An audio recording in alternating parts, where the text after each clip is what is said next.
Welcome to Bars to Bricks Ministries. And tonight's video and special event, we are going to be talking about Gary tonight. We're dropping the N words several times tonight, and it's not in the way you're thinking. We're talking new evidence, neglect, no defense team, no evidence, no witnesses, no more death row. Welcome, everybody. I am so glad to see you guys here shortly. I am going to post the link. I want to say hello. Let me hit Sierra. Welcome. How are you doing? I'm glad you're here. Richard, respect, my guy. Glad to see you. Yes, sir. Yes, sir. Free Gary. Free Gary. And now, oh, I love it. Dang it, I missed that one. Good, Richard. Man. Hey, Harvey was on the road and didn't know if he was going to be able to make it in time, and here he is. That's well. I'm glad to see you. I'm going to go ahead and toss the link up here for anybody that would like to join. We can discuss Gary stuff. Actually, let me go ahead and go over while I'm. Before I do that, I want to point out a few things. So I want to talk first about Dr. Harlan, the medical examiner that was the state's star witness in this case and changed the whole flow of the trial. And this man had testified for over 30 years in several criminal cases and he was a highly respected medical examiner. Now, with that being said, all the way back into when Gary's trial, Dr. Charles Harlan was under investigation. He was the chief medical examiner for Tennessee, and in the decades that he performed autopsies and testified in court as an expert on death, the complaints just piled up and piled up and piled up. Tampering with evidence, incompetence, bizarre personal behavior. This is the man that had the made up myth that Tommy was killed on Friday with some magical extra science, defying all of medical and science and everything else, and including the examining ME who did examine Tommy's body and said the date of death was Monday the 24th. But anyway, this guy, he um, he was found guilty of 20 counts of misconduct and permanently revoked his medical license. The first time in anyone's memory this has happened to a medical examiner. Denise McNally, director of Atlanta-based National Association of Medical Examiners, said, "I've been doing it 26 years and I haven't had a member yet had their license revoked until now."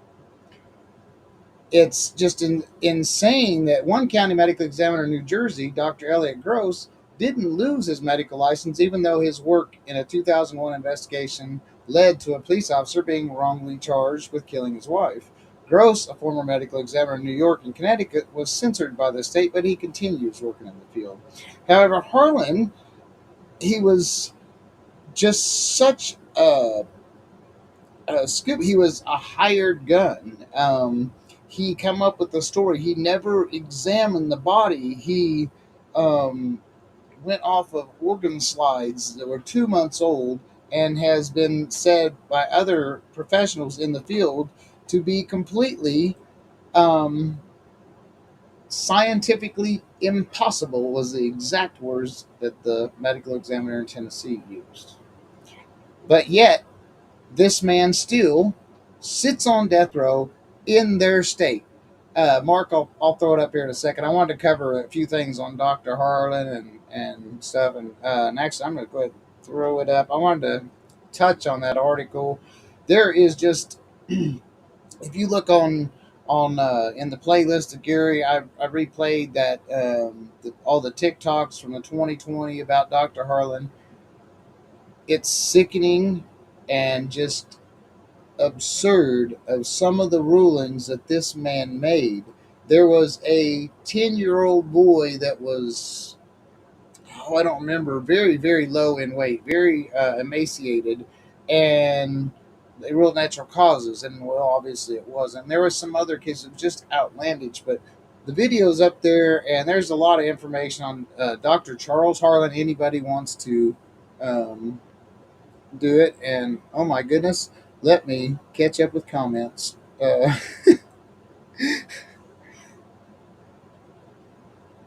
uh, okay, the hey Judy, I got a plant question for you later.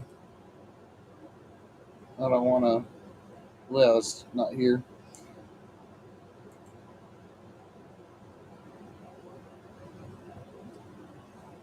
You're like, okay. Yeah, that. Well, she's gonna be going live on here in a moment. Probably the, like I said, anybody who wants to join, we can get two, three, four people. I don't care. We can discuss, throw these pictures up, go back and forth, and anybody that's on here that wants to join it, and feel free to hit that link, even if you think you're on the other side and want to try to prove me wrong. A challenge. Because you're not going to do it. The evidence, it's all in black and white, hardened evidence. It's here. It's uh, you can't just go and oh my goodness, I should have put the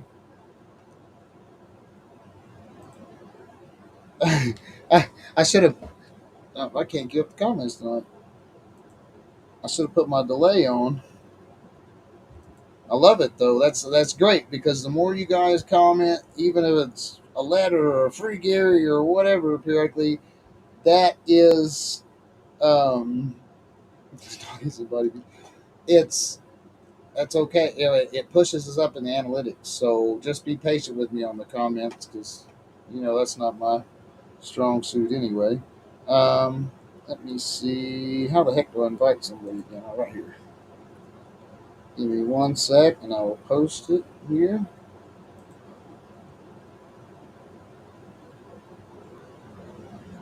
Oh, I love it, Mark. Absolutely, yes. There is the linkage now.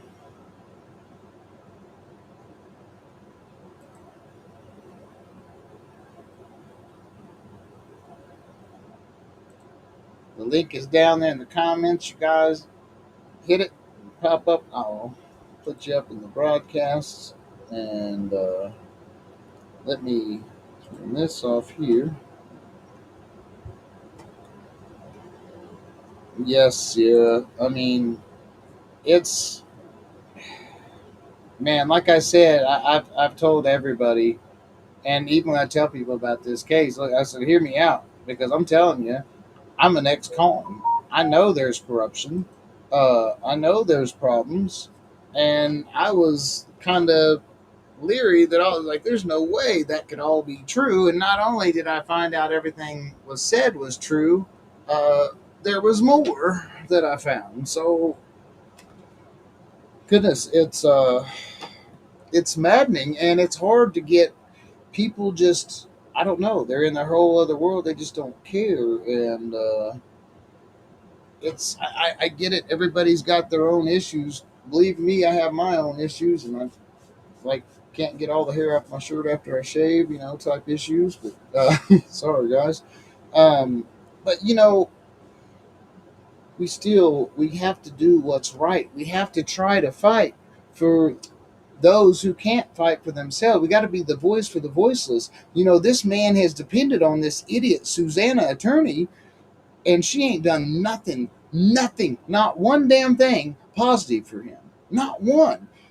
Every brief she's written, it's worse than the from the prosecution. It's um she don't want media attention. She's gonna be pissed when she finds out about this stuff, but that's she's gonna be all right because we're gonna get Gary out.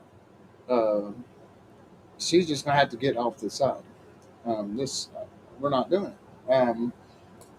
It's been too long. This man has sat for 31 years in jail for a crime he didn't commit.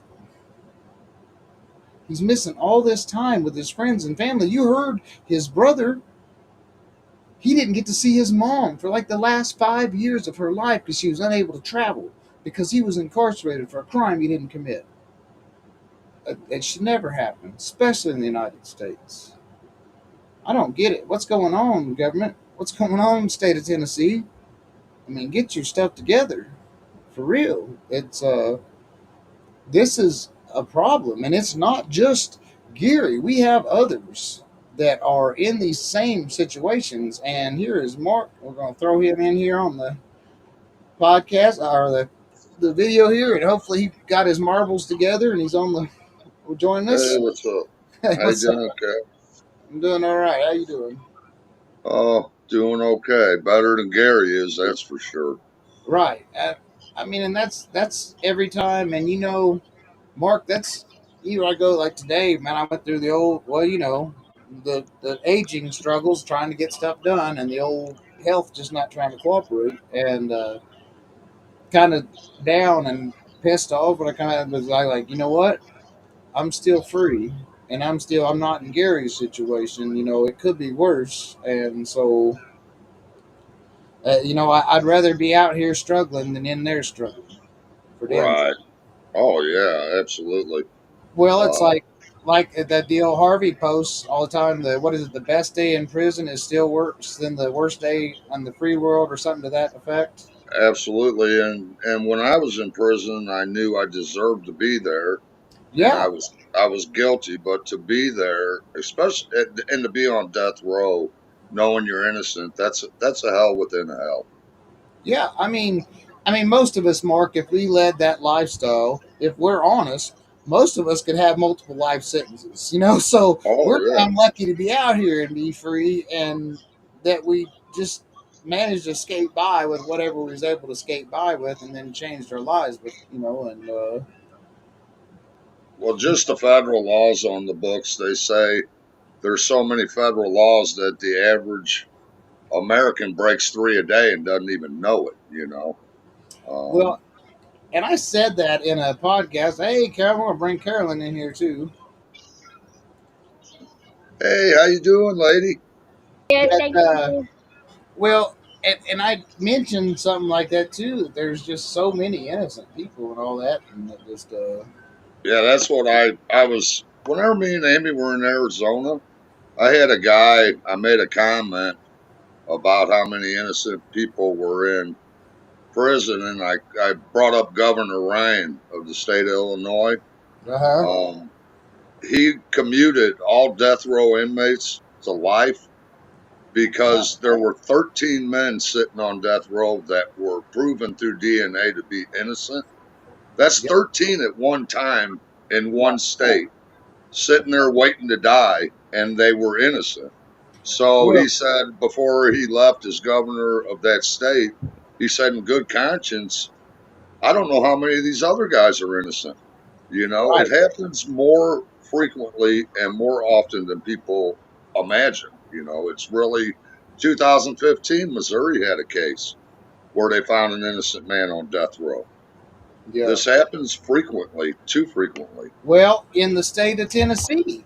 And Harvey, thank you. That's me and my dyslexic self. I had it backward, but it's thank you very much. I was That's very very good point.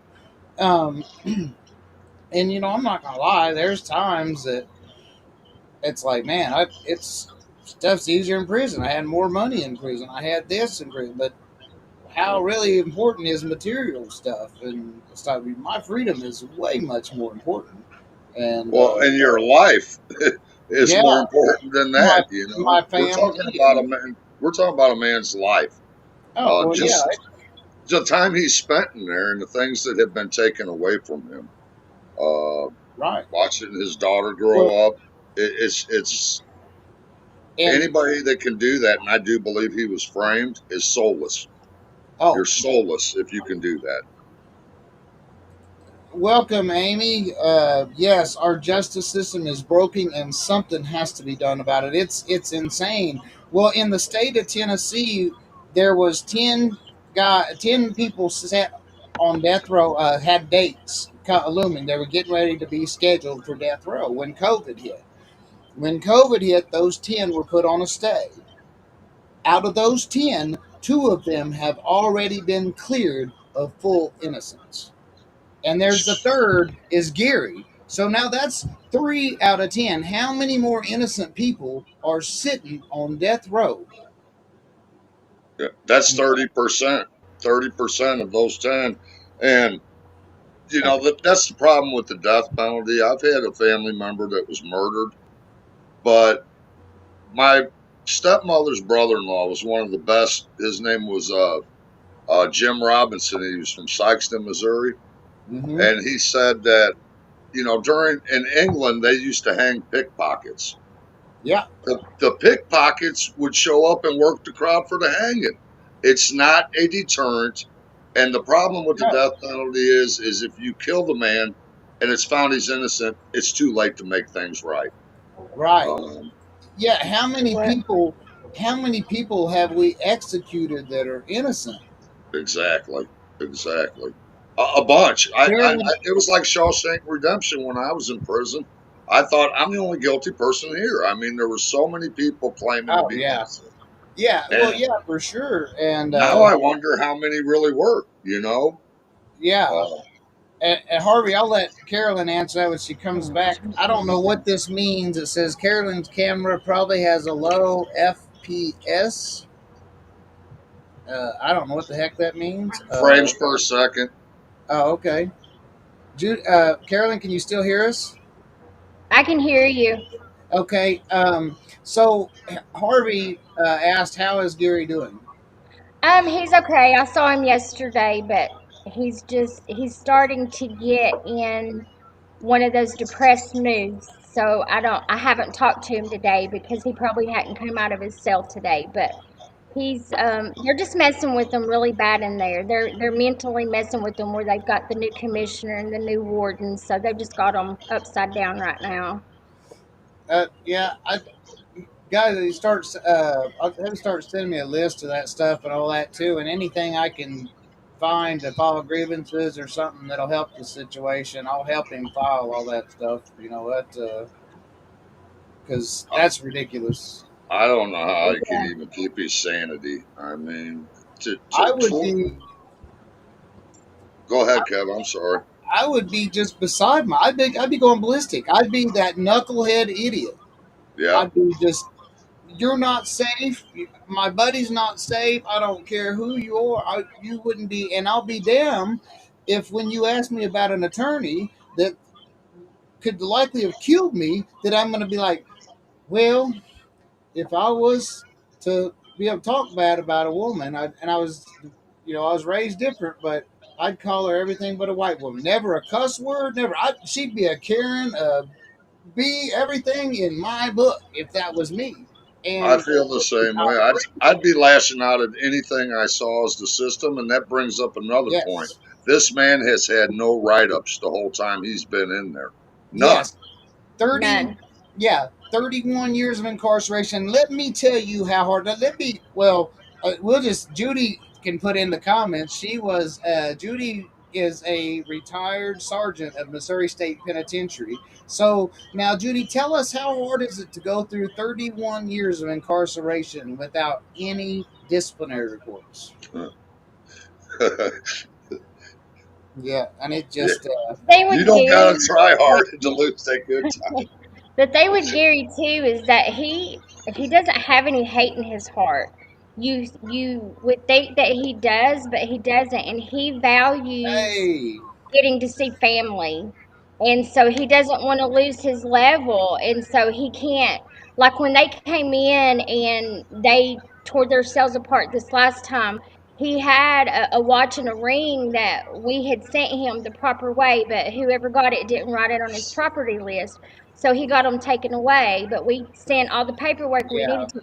They wrote him up for that, and he is beside himself right now because he does have a write up on him because of something he did do like he was supposed to, but they didn't Right, do the job. right. They That, didn't So, do yeah. their end, And and that's that's yeah, the thing. different. That's And not a lashing out.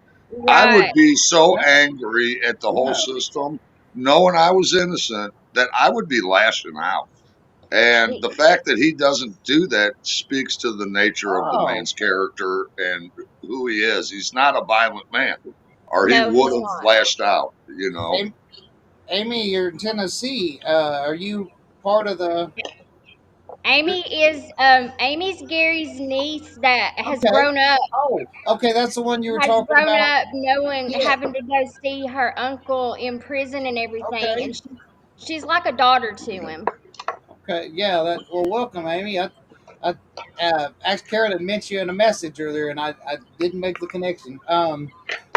Joey, it's Is awesome to see you here, bud. Keep up the positive and good work. We're glad to see it. Smiles, man. Smiles to you too, bro.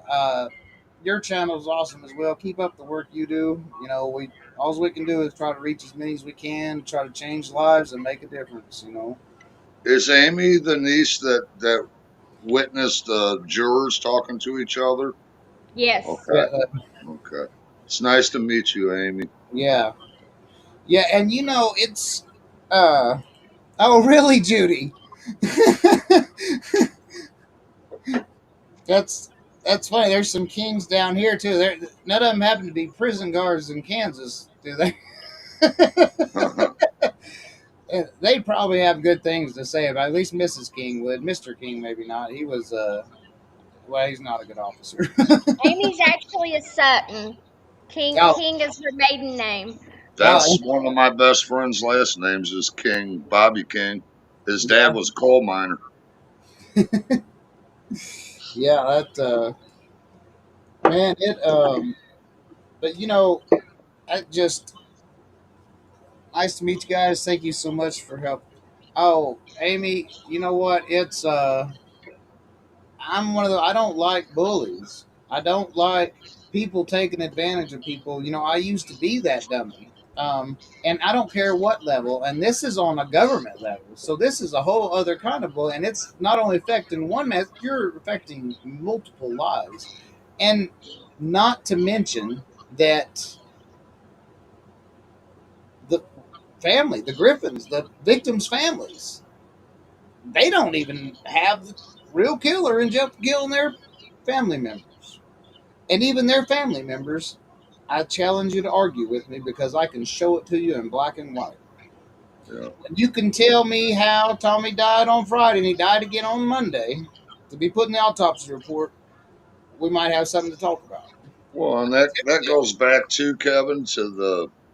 I could speak in depth on the federal stuff because I've read the book and that Sidney Powell. That right now they're trying to hit her with the RICO Yep. because she's exposing all the corruption in the federal system.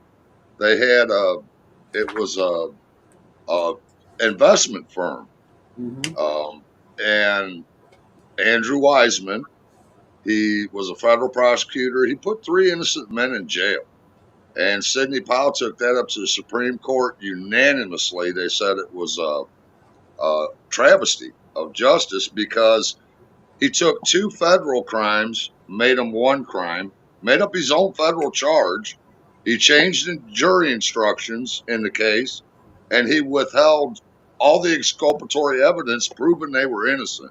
He knew they were innocent, and whenever it was overturned, thank goodness, but these guys spent years in prison. As soon as you come under federal indictment, an investment firm, everybody pulled their money out. This guy lost his whole business, and Andrew Wiseman got a promotion. He was one of the guys on the Mueller team. The federal government and Department of Justice is out of control in this country. It It's is. just out of It is. control. And you know they complicate. Well, like Mark alluded when we first come on about the amount of innocent people in prison. It's not just you know, like Mark was saying, you know, almost everybody. The joke is everybody is innocent in prison. You know, there was very few of us that be like, yeah, I'm guilty, and I probably should be here for longer, but I got lucky. You know, That was me. and decide to change our lives. Right. And, but most of people aren't trying to face their demons or face their, take responsibility for their actions or whatever because they're not trying to change. And unfortunately, or they just never want to admit, some of them guys, I wouldn't want to admit what they did either. But, um, you know, it, it still remains the statistics say the bare minimum, very conservative estimate is 10% of prisoners in the United States are innocent. Yeah. All it takes is a prosecutor that has political ambitions or a police officer that's tired of people wanting him to solve a case. Yep. And then they find somebody that doesn't have much money because if you don't have much money, you can't afford good legal representation. And they use that person as the scapegoat. Hey, I Uh, want to make that point too, Mark. I don't think people realize when someone's given a cost, oh, you're going to get counsel and all that. Well, it's not a level playing field. If you have a PD or a public defender and you're fighting the state, your public defender and your case don't have the budget for all these experts and stuff that the state does. They have right. unlimited resources that they will use to prosecute that case. And You're absolutely right. And the other thing is, a lot of times they'll there's play "Let's make a deal with your life." yep. I'll give you this guy. He don't have no priors. I'll give you a deal on him, but I want this guy. And it's let's make a deal like they're trading baseball cards sometimes with them people. Um, Well, it, it's Tennessee, Judy. I don't know about the governor of Kentucky. I don't know them. They might be too. well, the whole thing, the things that I know about this case, how this man was ever convicted, I have no idea. There's got to be some kind of corruption and cover up going on. And the fact that the lawyer doesn't want any attention brought to the case, that just reeks to high heaven. Yeah. If I had a man on death row that I was trying to represent, I would want as much public attention to it as possible So, to draw attention to what's going on. well, right, and especially when she is on the stand, that there is nothing else that can be done in the courts except for an ID claim, Right. and so and or an exoneration, which she wants no part of. So, Doesn't. what is the point? What kind of a lawyer don't want an exoneration Right. representing a man on death row? I don't. You know what, Mark? I don't. Maybe she's different than me. Just on a personal level, when I undertake any kind of task, I don't like to lose. Well, And it's I know. backwards. Not wanting an exoneration is saying like I intentionally want to lose. Yeah. Is what it's like saying. It's backwards. It don't fit at all. It's like putting a No, square in a round hole. right. Right. Yeah. It makes absolutely no She sense. in the past, every time Gary's family, his brother did a lot of legwork and stuff, even for the investigators, they wouldn't get out and do things, so he went and done it for them. Every time somebody would say, "We can help," or "We want to do something for you," she would stop it. She would tell them, "If you do this, you're going to hurt him. If you do that, you're going to hurt him." So, of course, they didn't continue because they didn't want to hurt him because they went by everything she said. When 2020 did that episode with them on Harlan back in 2010, she wouldn't let Gary's family talk to him or say anything because she said that would hurt them and that would Yeah. hurt Gary if they talked to him. Well, So, and like I told you, in like the trial phase and some of that, and even when he's was in the appellate courts and stuff like that, yeah, you really kind of want to be careful what's out there and what in the media. And as legal counsel, if I was licensed counsel and was representing somebody, I would definitely want to regulate what was in the media. But at this point, there is no need. And even so, in Gary's case, hell no, I want that in the media because, well, and two, Absolutely. Tommy was supposedly killed first, yeah, and then Connie. Well, they took Connie. They took him to court for Connie first and convicted him with Connie, saying they killed Connie to cover up Tommy, but they haven't even been convicted of Tommy's murder yet. Right. They didn't want to go to Blount County first because they wouldn't have had a case and they wouldn't have had a Sevier County case. So they flipped it, and how they did that, I don't know. And then they tried to the council in Blount County. They wanted off of it because they'd never tried a death penalty case. Judge told them no, they were going to do it. Everything they tried to do, it was like, no, you're going to do it my way. It's just, I mean, it's unbelievable. And through the years, when you try to tell people this, and even today, they're like, that didn't happen. It's just what you think happened. No, it Right. happened. It happened just That's exactly Well, like that. yeah, That's and actually, exactly what happened when I put the thing up about Governor Ryan.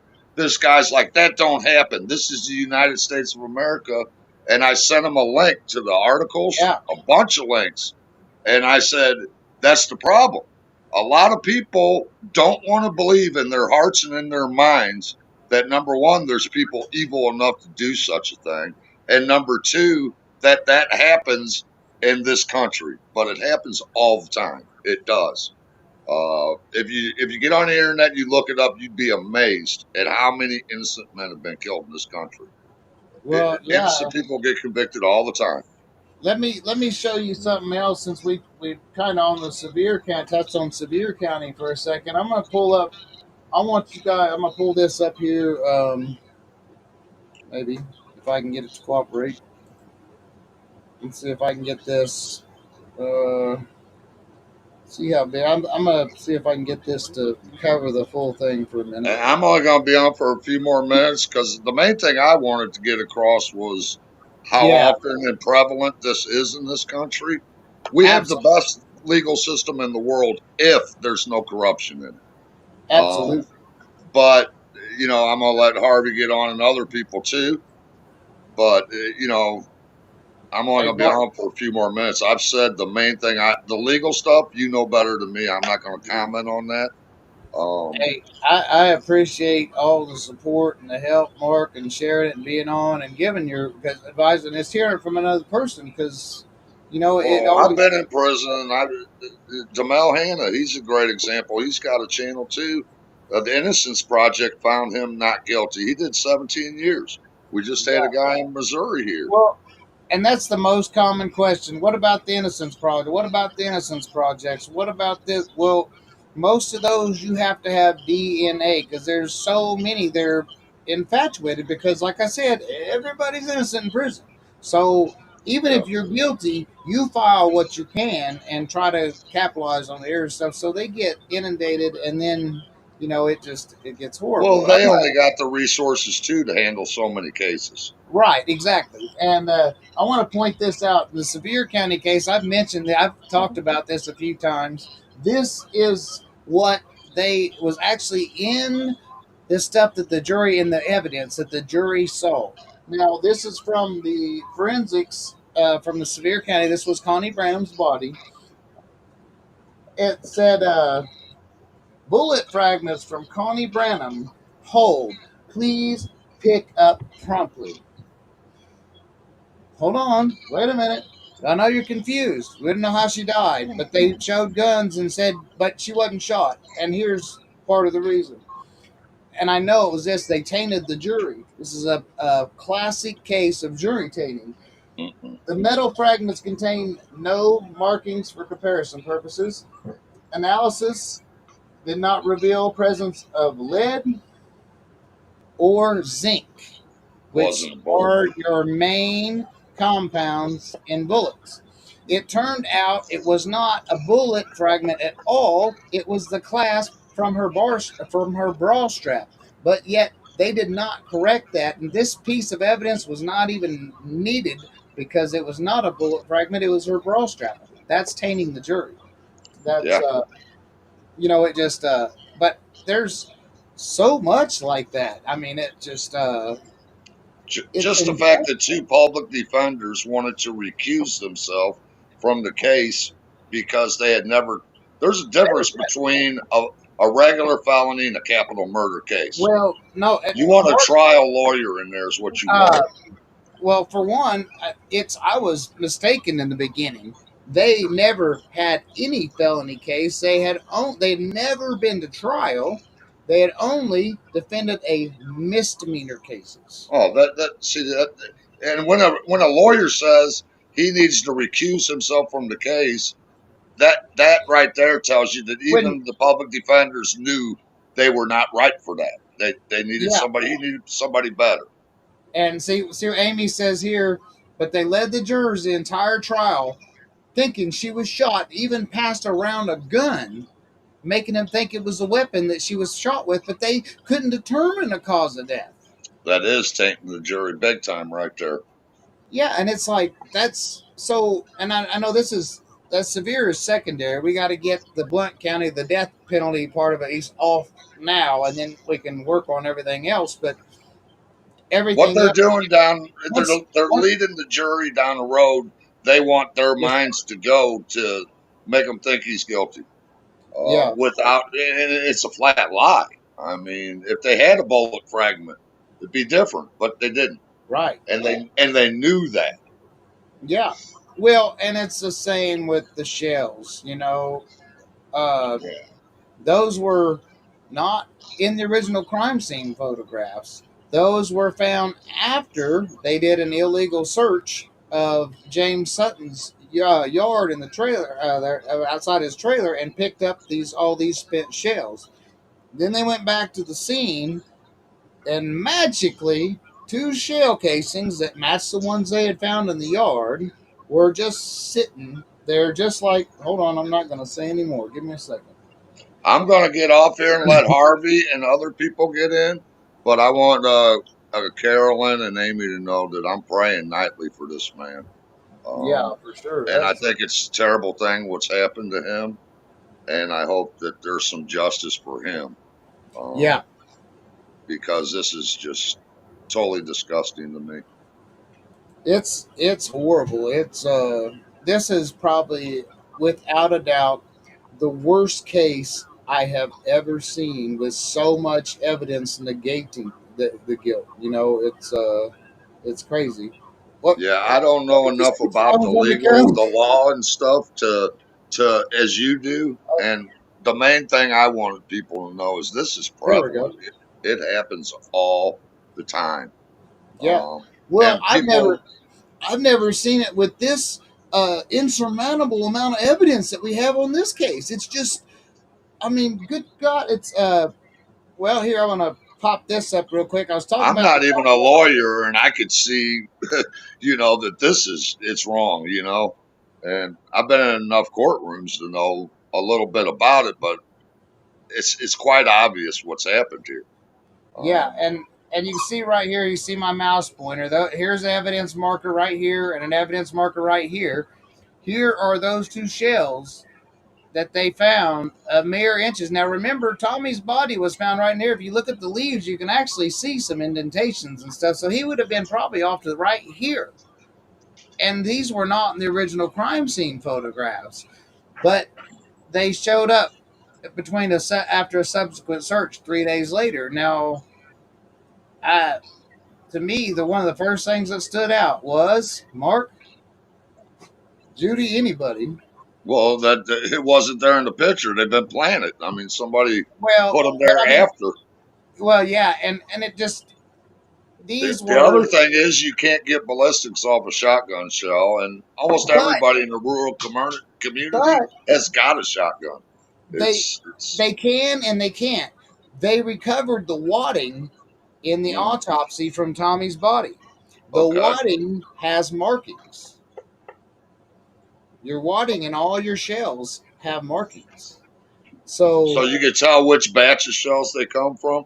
yes, there's Okay. like serial number, all that. So they could, they didn't even do that. They didn't even match the waddings. And Mm. if they would have that, and you know what? It's been 31 years. I doubt they even have those. They were Well, and probably I know in a disposed. rifle it's swirls. It's so you Right. get Yeah, the those rifling of grooves the on the barrel. bullet, but Yeah, a it's shotgun you get nothing like that. right. But I Well, didn't know about the wadding. See, that's interesting. yeah, and what really is crazy, since I can't get nobody to say it, I'm gonna say it. um, is these shells are side by side, facing the Yeah, exact same direction. You can see this is the back of the shell because you can that's see the true. ridge You right jack there. them out, they go flying wherever and however. The Yeah, odds of so landing like that. I break my back every time I go out, go shooting a shotgun, picking up them damn shells. It Yeah. don't, you know, it. Well, the odds of them landing side, I never thought about that. To land side by Yeah, side like that would be astronomical because they come flying out, flipping all over the place. get this a little bigger here. And look at this. Here is just so you see, it's the official autopsy report. So no one, I'm not on no BS, not doing nothing. You can see the markings from where they marked on it. There's the court seals that the filed. This is a legitimate document. Gary was convicted. Gary and his uncle were convicted of killing Tommy on February 21st of 1992. Well, then somebody needs to explain to me how in the hell the autopsy report says the date of death is February 24th, and it says time uncertain on the time of death because the autopsy has three purposes: find the time, the date, and cause of death. Right. All that was found except for the time. They said we don't know, but yet they put a date. Magically, you know what? It matches all the scientific evidence and even the initial examiner. It just they all said that just there's no way it died a couple days prior. It don't happen. Um, the uh, well, what do He I was do? convicted the day that the man actually died. Yeah, what is this here? Hold on. Everything they do is on There his we go. birthday. But And that oh yeah, yeah, weekend was, and and, yeah, and that's right. yeah, and that weekend was his birthday weekend. So they tried to say that he was with his uncle the whole weekend and never was apart from him. But he Mm, was. I was with him that weekend. He had other alibis that saw him at different times. But they didn't care. They got us up on the stand and made it act like we were just a bunch of liars. But the detectives that got up on the stand, they lied because the judge told them they lied even with that search warrant at James's yeah, house. That was Gary's house. That was James's house, not Gary. right. And they wanted them to think that Gary and James lived together. They didn't live together. James lived in Sevierville, and Gary lived 45 minutes away in Kodak. So they didn't even live in the same place. But even when they did that search warrant and the detective got all that stuff out of James's house, it was invalid and illegal, and the judge even said it was. But he said that the state needed that evidence, so he was going to let it go. That's in the transcripts, word for word. Well, and yeah, they tried to separate the trials too, you know, and the Gary, but it just there's so much, and it's nothing even in the initial evidence except for he's with his uncle all the time. All the circumstantial and stuff, even they had together, it all was his uncle. It's his uncle's truck. It's his uncle's yard. They got the shells out of. It's his uncle's guns they confiscated. Said it happened. You know, it wasn't Gary. Gary was with Carolyn all weekend. You Right. know, and there was multiple witnesses, and like Amy said too, the jurors they purposely took them back and forth between trial and the hotel, taking them by route by the murder scene daily to mess with their minds and tell them stuff like, "Imagine if that was your daughter. They don't want them to, or you don't want these people to go free, or whatever, or, you know, something to that effect." I don't care what was I don't want to jumble anything. I know it was something to that. I'm sorry, what was it? What was it they were telling the juries to? Don't let it. This could be your daughter or your. Oh, one of the jurors that Heather actually she talked to, she said that she felt pressured to even sign the death penalty. When she asked questions, they would tell her, it wasn't none of her concern about it. She said that they took them. She said that they took them back and forth by the crime scene every day to and from the courthouse, which they got a room way over in Wallen where they had nicer hotels. They could have got them closer to town, but they did that for a reason. Because she even said it was the crappiest motel that they could ever keep them in. And she said that the two of the jurors kind of were like bullies to her, and that when they went in for deliberation, it was Memorial Day weekend, and the one of the ladies just said, "Just sign it so we can go home. We've been here for 16 days," and of course they wanted to go home and watch the ball game. Gary They wanted to go wanted home too. Yeah, but they didn't want to do anything. And even at one point when they started, when the lawyers tried to separate the trials, the DA got up and told the judge, he goes, "We can't separate these trials because it would be a nightmare because we would have to let Sutton go. We have nothing on him." The DA said that. There were multiple people in that courtroom that heard him say that. And me, myself, I thought he was coming home because of that statement. They had nothing on him. Yeah. Nothing. Well, and yeah, and it's like Judy said too. You know, when they asked to separate the cases, that they said if they did that, we'd have to let Gary Wayne Sutton go. We don't have any evidence against him. Any And convict knows too. You don't want to run your cases with everybody on a murder trial. You want to have your own.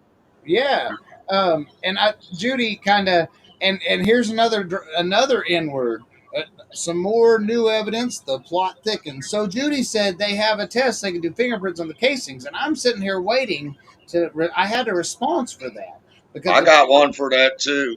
the problem would be for what I was getting ready to say is if they took him out of his Jimmy's yard, they come out of his Jimmy's yard. Yeah, they're going to have their prints on 'em. But Right. Amy answered, I didn't know this. This is new. I missed it or didn't know something, but the shells were tested and Gary's prints were not on the shells. Well, there Nobody's you was. go. Neither one of them. Nobody's print. Nobody's that they would. And So they were whoever, white. yeah, Even if whoever, these prints were on the shells, the original photograph, those shells were not there. No. And it'd be right? real easy to go to his house, find some shells, and put on That's some exactly what they gloves, did. put your finger inside the shell, put it in a plastic bag, and Yeah. drop them wherever.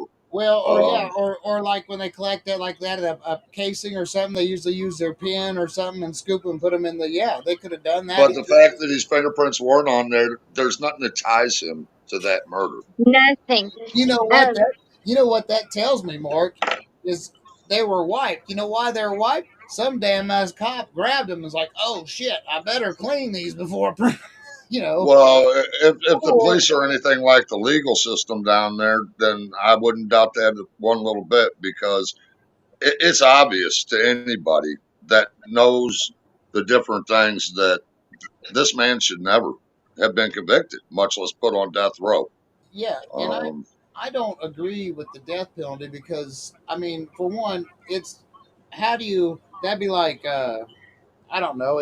You don't kill somebody because it's wrong to kill somebody. Well, it's wrong to kill somebody. Why are you killing me? You know, right. it's Well, and I believe, tell you the truth, my problem with it is that if the man is innocent and you yeah. find that out, it's too late to That's fix the that is problem. exactly my other point because there exactly. are so many and it's harder to get in. People think it's you have a few more avenues when you're on death row, but it is harder, so much harder to even get into court and get heard. So, man, it just Well, a and the person public's mind's already been tainted against you. right. Well, and That's not why only that, the media needs to stay the hell out of the courtrooms too, because a lot of times the person they nowadays with try our these cases in technology, the you media. see it everywhere. And to Yeah, find a jury that truly don't know what's going on is it's hard to that's, do.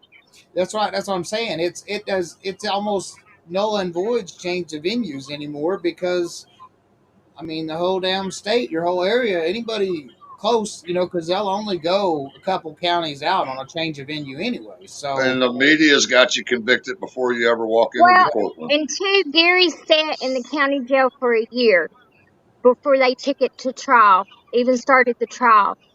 They were on the first. They were on front page newspaper every single day for a year.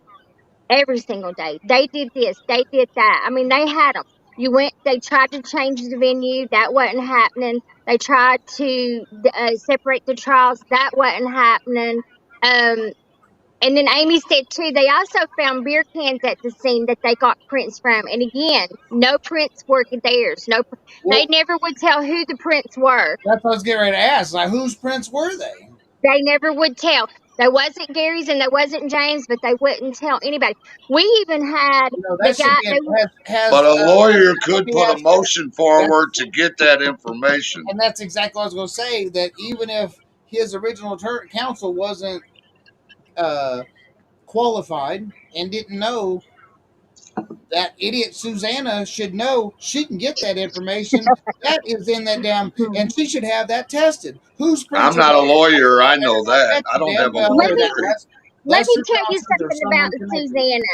When Susanna filed Gary's appeal, she wouldn't let Gary see it and she wouldn't let his brother see it. She ran his brother, and mind you, he gave his brother power of attorney. She Mm-hmm. put him out of his office, Yep. laughed at him, and told him she didn't have to give him anything, Yep. wouldn't give Gary anything. Filed the appeal, made it sound like the DA did the appeal. Gary talked to her and Uh, asked him why she did it that way. Gary. She pretty much told Gary he was stupid because he didn't know the law. yeah. So of course Gary was like, okay, so I'm stupid because I don't know law, so you're stupid because you don't know how to build a house because that's what he did. So she got mad at him, told him that she wasn't going to talk to him. She didn't have any more conversation for him. If he had anything to talk to her about, ask him, write it to her in a letter. I know at least 12 years they didn't speak.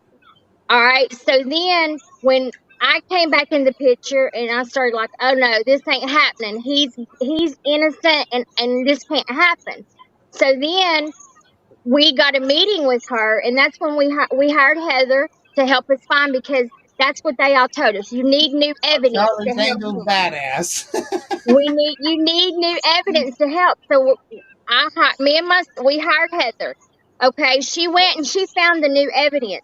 But by courtesy, because I thought that's what we needed to do, we got a meeting with Suzanne, which we had to have somebody threaten Suzanne to give us the meeting. Someone in the Tennessee against the death penalty called Suzanne and said, you need to talk with the family.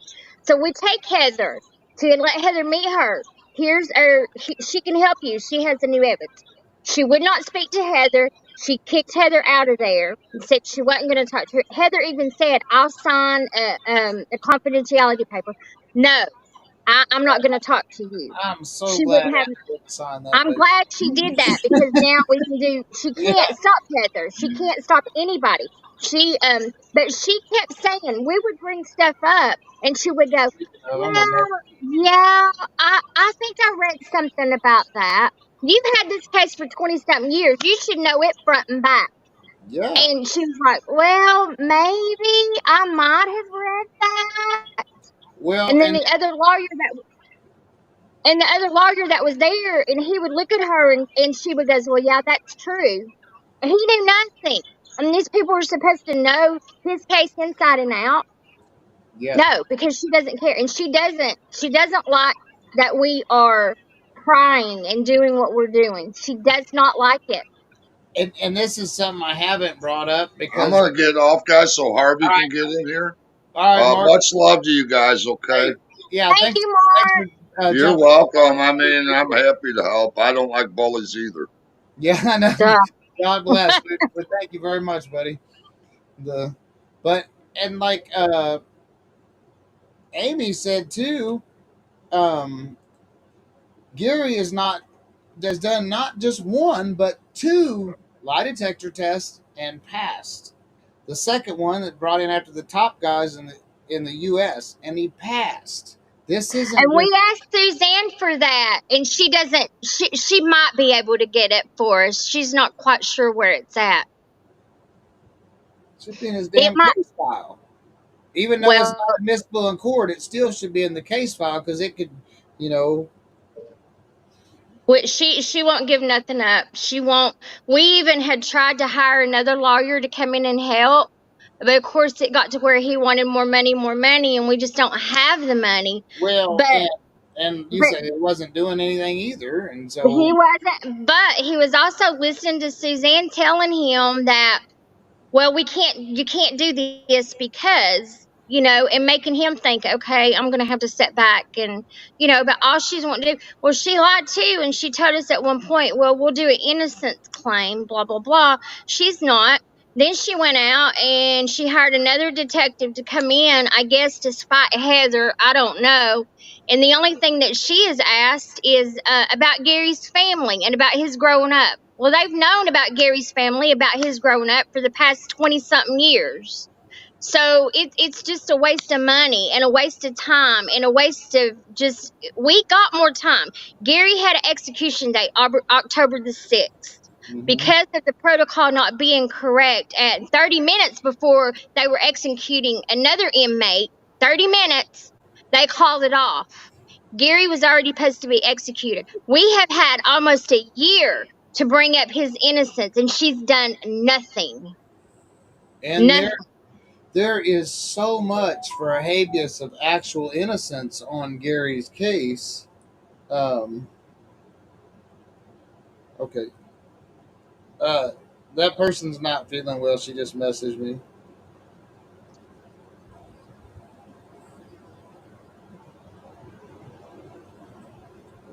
but I messaged Heather just let her know he's still alive in case she wanted to jump on. And but she said sorry she's not feeling well, and we all get that. Heather, I'm sure you'll watch later. We appreciate, we understand you just get better.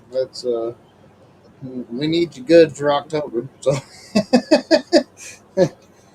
but yeah, but there is so much, and I still, it's Carolyn. It's hard for me to just believe the 3 points of just critical. I showed tonight have not been brought up in 31 years. Mm-mm, I mean, the date mm-mm. of autopsy date being different from the date he was convicted on, that is huge.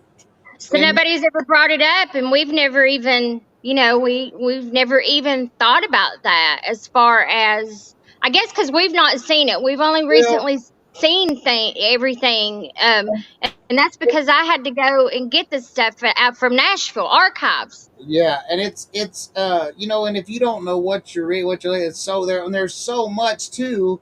And with you guys, the family, it's harder. They always say, it's like they always say you don't do your own legal work because Right. you keep emotion out of emotion because it's not about them, it's about facts. And it but so when you're looking at something, you're just trying, you miss stuff, and you don't. Well, I can't. I've worked on like guys with life with murder cases and stuff like that, and helped. I got a guy off of a second degree murder here in Kansas, and haven't heard from him since. Didn't even get a damn postcard, but Hmm. that's fine. I didn't see him come back either, so I just hope he's still out and free. But so I mean, I look the autopsy. Those are some of the first things I look for, and those are the things too you try to find. Even if someone's good, there's always them little things they miss or they messed up on, and so you really criticize those. And it's not even just that is a flat out Gary's innocent, and it's right there. And if that's like you don't believe the shotgun shells, well then believe the autopsy and the lack Well, of. even And when they went to get Tommy out, well, even that thing too, when Tommy was, they picked Tommy up on the side of the road, sitting on the back of a pickup truck with two older men. They never asked who that was. They yeah, never even got their information. He went to jail. Connie is the one that called James and said, "Can you go get Tommy out of jail?" Because it wasn't nothing for them to do that. Because Tommy got a lot of public intoxication and stuff, and they were always going to bail him out of jail. And even that night, he left with that girl in that Ford Falcon, Ford Fairlane, whichever one it was that nobody ever looked for. They asked for the videotapes from the jailhouse that night, but they lost them. They lost them. They couldn't give them because it was going to well, show that and somebody else was there. it's like I said too before.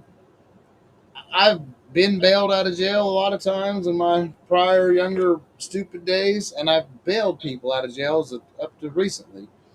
When you go bail somebody out, especially in a smaller community, people pay attention. Yeah. They look somebody's out, but nobody said anything. So I mean, they're covering shit up. They just because they're nosy. They want to know, everything. And Well, we had, and I don't even know if I've told you this one. It's still another thing that I forgot about. They had Bill Cogdell. He was drunk, but he had went to the jail before they even found Connie or Tommy. And there was a lady that came to the stand to testify against it because he had her scared. He said that he needed to burn his trailer because he had evidence of Connie and Tommy. He took a shotgun to the jailhouse and told them that he's the one that killed Connie and where yeah, they were going to find her and how they were going to find her. And they dismissed him as he didn't yeah, know what he was talking about. He was being a drunk. And then they hid him. They hid him while the trial was going on so nobody could get to him or subpoena him. Then you had another lady that had called the law that night that her husband was acting weird, that he came in, he was all muddy and bloody or whatever, and he was burning his clothes, and the cops came, but they didn't feel like it was anything to be investigated. I mean, that's in the trial transcripts. There is so much that came in that trial that have just sitting yes, there. I mean, and do we people got to realize too, Gary was in his early 20s, so he was doing what his lawyers thought he needed to do and stuff, and he didn't know any better. And they just did whatever they wanted to, and they knew he had a little girl, and I know the detective had told him, we know you have a little girl, we know you want to see her again, tell us what we want to know. And he can't tell them what they wanted to know because he didn't know what they wanted to know. I'm like, what the hell am I supposed to tell you if I don't know anything? Yeah, it don't make any darn sense. And Harv, if you're still on, good night and everything. Thank you so much for being on. Get good rest. I probably got to get you some dinner. You haven't been. You just got off the road and let's come straight on here, and I appreciate it, buddy. Thanks, Harvey. But it's hey, thank you, but I was gonna ask about that. Actually, I was gonna talk to you about Mitch's effort. I don't have Mitch's contact info, but yeah, Mitch would. I would love to do something with Mitch. Mitch Smiley, his channel Hard Intentions. He was affiliated with a outlaw biker group. Uh, there was a fight broke out in the bar. It was several guys on one. The guy got stabbed. Everybody grabbed up. He could have went free or very little time. Just give up who stabbed. And he's like, "Yeah, I'm going to prison." But he has got a wonderful, wonderful channel too. He's got a huge following too. I think he's bigger than me, Harvey, Mark, and all of us put together. My brother. I mean, he's got a huge channel. So and Whack Deuce the same. So against the grain. So yeah, I appreciate that for sure. And man, Mark, if they want to have me on their channel, any of us on their channel, they want to be on my channel, I don't care. Let's roll with it. I'm ready. Let's do it. They have big audiences. I've tried reaching out to Josh, and maybe I need to talk to Harvey. Harvey talks to Josh a lot, quite a bit more from 23 and Lockup 23 and 1 or Lockdown 23 and 1. If we can get him on board, he also has like 50,000 subscribers or something. He's a huge channel. So um, I'm going to start hitting some of these other prison channels now, and because I mean, we're starting to gain a little ground between with your stuff and my stuff on TikTok and YouTube and Facebook and all. But I mean, we need to keep the momentum going and build and just get. I spent a lot of today. Well, I tried to go out and do some work. That didn't work out. But I came back in. I just feel anybody I can think of, investigating Discovery, Discovery Plus, Discovery Channel, the True Crime, the one that you had shared with me. I thought Sierra had shared with me. I guess it was something Sierra had commented on something the same time you shared, and I got Yeah. I wish 2020 would pick it up and do a follow up on Harlan and yeah, Gary, because there's other people that Harlan had done their had been witnessing their trials and stuff, and they got out. They came home because he lied about it. And Before I forget, do we have the information of who that was that made that complaint, said they did it, and all that? And my secondary question to that: yeah, yeah, Has it's in the Heather it's tried yeah, to? we have it. Has Heather It's in the tried? transcripts. Has Heather tried to find her or find him? He's dead. Most of them are dead. But I have, I Does mean, he they have a have, record? Does he have a criminal yeah, record? yeah. Okay, then Just, I think it's just like drunk and stuff. I don't. But the Well, two that here's my with point. Lester Johnson, Where I was going with that is prints. If he has a record, his prints are going to be on APHIS. didn't think about that. If we can find, they should still have that can and stuff. That they Mm-hmm. keep all that evidence. We can have those prints compared. See, and Gary's been asking for 20 something years for them to do the ballistics. They took those ballistics to 5 different places Well, before they got what they wanted. there is very little ballistics on the shotgun except for the firing pin, and but the problem is like you buy a Mossberg shotgun from Outdoor Sport Dick's Sporting Goods or wherever, Bass Pro, wherever you buy your shotguns, your local gun shop, whatever. Most Mossberg shotguns, they are a standard firing pin. They don't differentiate like rifling in a barrel. It's not the same.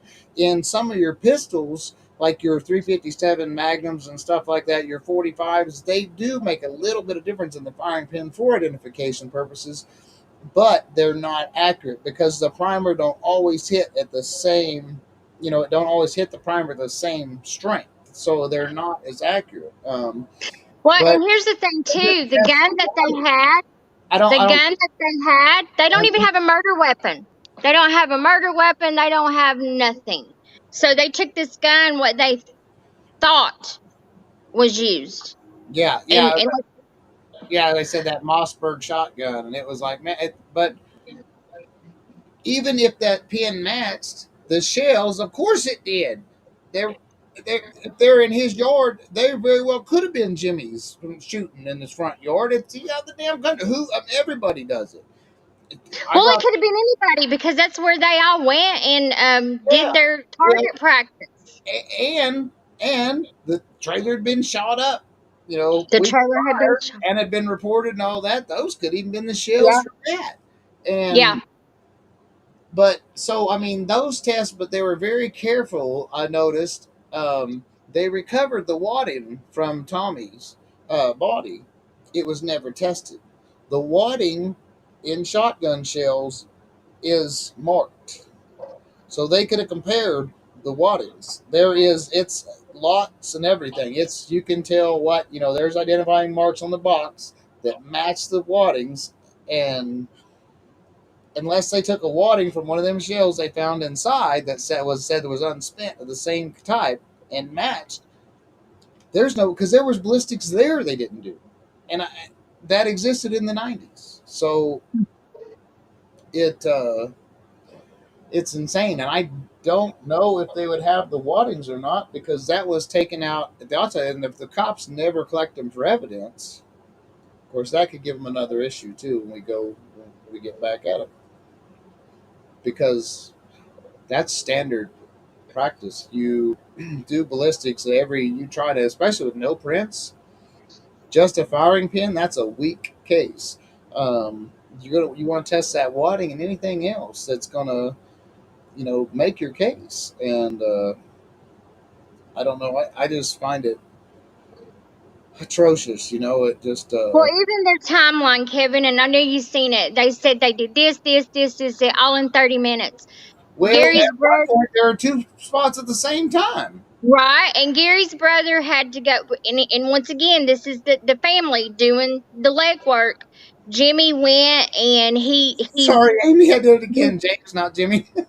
he drove He drove every point, and he had to do it in a high rate of speed and on the back roads and stuff. There's no way possible they could have done everything that they said they done.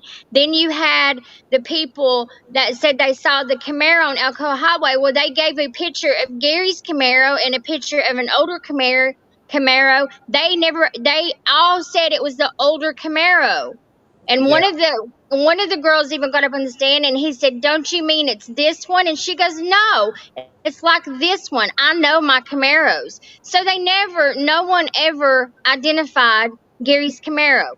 The right. woman that said she saw the truck, she can't even identify the truck correctly. All she said was she saw two older gentlemen in the truck, but she couldn't identify who was in that truck. Well, I'm telling you right now, Gary wasn't an older gentleman. He was only in his 20s back then. So, but then again, you go back to the two older men that he was with on Alcoa Highway. So, who are these two older men? Who are they? Yeah, You know, really. And that's again that's standard investigative process. I have never been around any sort of an incident when shit goes down. They don't take everybody's name. You're well, getting they did, and then right they asked exactly right. Tommy, and they asked Tommy too when he was Well, there. but that should Uh, be the officer. The officer should have got those guys' identification and wrote their at least ask them their names and wrote it on his and I little think notepad or Heather something. And talked to that officer. Heather got a statement from that officer. He didn't ask him. And that Tommy looked like he'd been in a fight, and that he asked Tommy who it was, and he said, well, it wasn't his friends, and he acted like he was scared. But if he was scared there, wouldn't you think he would be scared of those two men that he didn't even know that they weren't his friends? And yeah, I yeah, mean, Mark, we need to hit up Big Lou too. I just thought about that. Big Lou would. Oh, what it do, Big Lou? He would be a good one. See if we can get him on this one. Yeah, they didn't even have the gun. They just had an extra barrel James had at his house. right. Wow. They just, whatever And they got at his house. I apologize in advance of the Jimmy and James. To me, every James I know in my family is Jimmy. So except my dad, and I call him Dad. So that's Yeah, and to the lady that was supposed to be the main witness, her first statement was it was a Bronco. Then it was she thought it was a Bronco or a Blazer, and then 3 or 4 days later, after she thought about it, then it was a truck, and yeah. then she said it had motor tires on it, Well, and that then yeah, and it was a Blazer or a Bronco, and the detective was like, "Well, you sure like a truck made with a topper?" Because they all have the oh yeah, yeah. and then it changed to oh well, her statement, I knew it was a truck because I could see both heads through the back window. Uh, it would have it's like there's no topper there then because if you can see both heads through a topper, 9 times out of 10 you cannot see through the topper into the cab and see heads because of the tint But and then the she darkness. also said that she didn't really when they took her because Heather's talked to her. Um, but she also said that when they took her to the courthouse where the truck was on the road back, they asked her, "Is this the truck you saw?" And she said, "Well, it could have been." Well, James's truck didn't have motor tires on it. The tires they were factory. Yeah, Everything was factory, and it had and she plainly says there was nothing on the tires. There was nothing this. There was a round the uh, Ram. Yeah, Ram Dodge Emlyn in the middle of those tires. So, she's changed it. And then even today she's saying, well, I wasn't I feel like they took it and just took my statement to I didn't I couldn't identify it then and I can't identify it today. So which is it? Did you see it? Did you not? Did they coerce, say, hey? But even when they did the motion hearing, her foster son went, they didn't even know he was coming. He told them there was no possible way that yeah, she could see and he even drew a map of yeah. it. Yeah, And I've seen the map and the yeah, there was no yeah. possible way that you could even get back in there. I mean, Well, it was and it's just the whole and what's crazy and well of course I don't have the best of eyes, but yesterday I was at the shop and my buddy, the property behind me, it was crossed out. He was maybe 100 feet away. and he was hollering at me, "Hey, you want this? Got something?"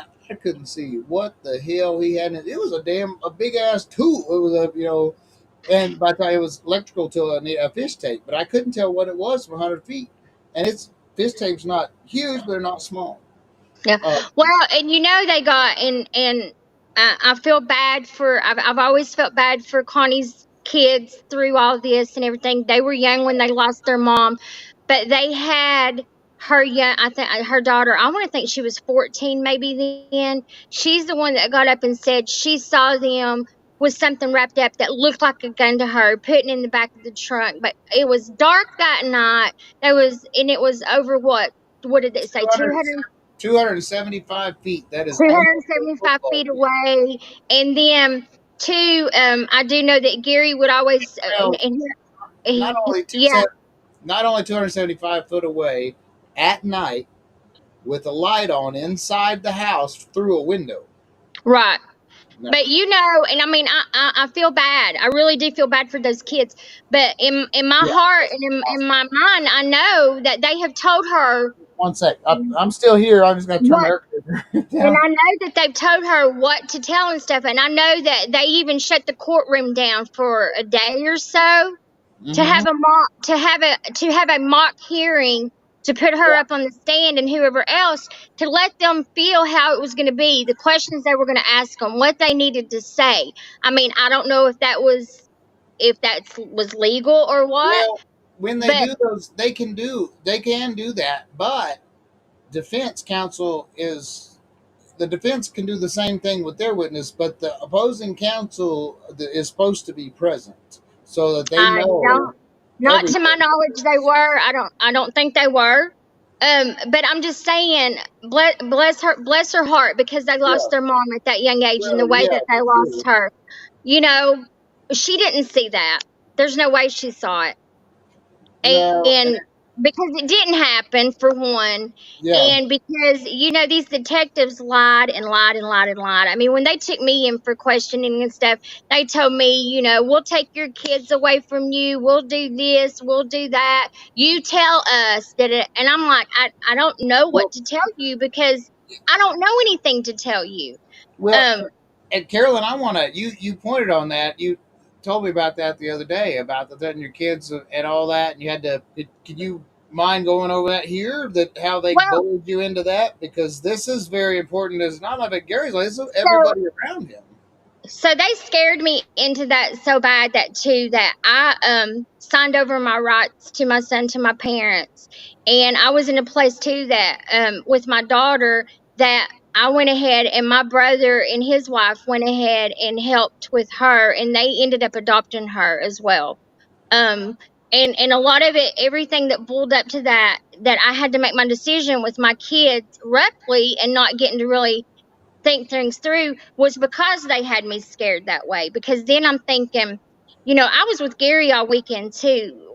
What's keeping them from pulling me in and saying, "Oh, you were with them when they killed them, so you're going to prison too." I Yeah. mean, so Well, I had all this stuff in my mind. So I signed over rights to my kids, so I could look at them and say, "You're not taking my kids because you can't." yeah.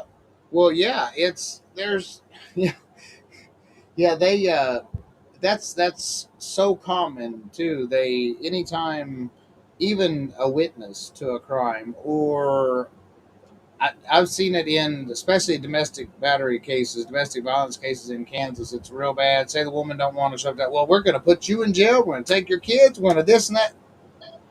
Really? Well, yeah, and I was I mean, 23 years old. yeah. 23 years old. Still didn't know my hind end from a hole in the ground anyway. I have two kids I'm trying to raise. Then all this happens, and then I've got these detectives coming at me, and this and that. And then, of course, my family's like, "Oh my God, what's going on?" So, I the keep best it thing to wrong, do. but yeah. Yeah, cause my family's like my family too, and it would have been like me. I was one of those persons. You grew up, you obeyed the law. The law protected you. What they said was true. They were not going to do anything to harm you or whatever. And I was one of those persons. If you went to jail, oh well, you must have done it. You were guilty, and yeah, and Well, if yeah. And So, until I was in the midst and in the middle of it, I would still be that person, probably. Oh, they did it, so they've got them in jail, so they apparently did it. I would still be that person, but I lived this. I was with Gary. I know he's innocent. I know he didn't do it, and all the lies and the corruption and the fabricating. And when they would say something, we couldn't say anything in court. You'd have got thrown out. I mean, I didn't get to go in until after I testified. But even when I was in there, some of the things they were saying, I'm sitting there thinking that is a lie. That yeah, did not happen like that. But what are you going to do? What can you do? You don't have anybody that's willing to do yeah, the right thing. And then you got that detective that he even got caught in the lie. He said that Gary gave him a 3.5 page statement. yeah, He did this, he did that, and for Gary didn't sign it, but well, also said that another detective was in there, and he signed that other detective's name because the detective came up and said, "No, I didn't sign it." Lied, flat out lied, was that the and the judge detective? caught him. Was that the detective or was that the TBI That guy? was the TBI Yeah, agent. He said Davenport. he Yeah, did. yeah, it's not just Yeah, detective. This is a the TBI TBI. agent. But you know that he had told Gary when it all started. No, I'm sorry, it wasn't the TBI agent. It was one of them told Gary. He goes, "You tell me, I can. You see that paper bag laying there? I can convict that paper bag, and I will convict you." That's what they told him. And so, but anyway, that judge even caught the TBI and I agent in the lie. And he said he wrote a 3 page statement. Gary was in the back of the jail. They had the timers from the time his cell door opened till they took him through the hallways and everything into that room. He already knew that Gary had signed the paper that nobody was supposed to talk to him without his lawyer present. Gary saw him, turned around, and told the guard to take him back to his cell. And he did. Gary was out of his cell for 3 minutes. 3 minutes. But the detective says Gary came in, he had an altercation with him. Gary gave him a 3 page statement, blah, blah, blah. And they even wanted to know why he didn't record it. And I And he don't. says, "Well, I don't record everything." Yeah, and they're supposed to. They have to. They're supposed to. It's supposed to be either audio or a video recording with the written statement, if at all possible. And if you're in a setting and like that in the jail, there should. Well, there's probably not video in the deal, but um, And that's like Amy said, the detective even said in open court, yeah, when they asked him about he said he had 3 eyewitnesses to put them on the scene. That's why he went to the judge, got the warrant to go to the grand jury, and got the arrest warrant. So on the stand he's like, "Well, no, I didn't have it. But that's just what I have to do sometimes. I have to lie to get what I need." He got caught in multiple lies. So but the and judge just let it go.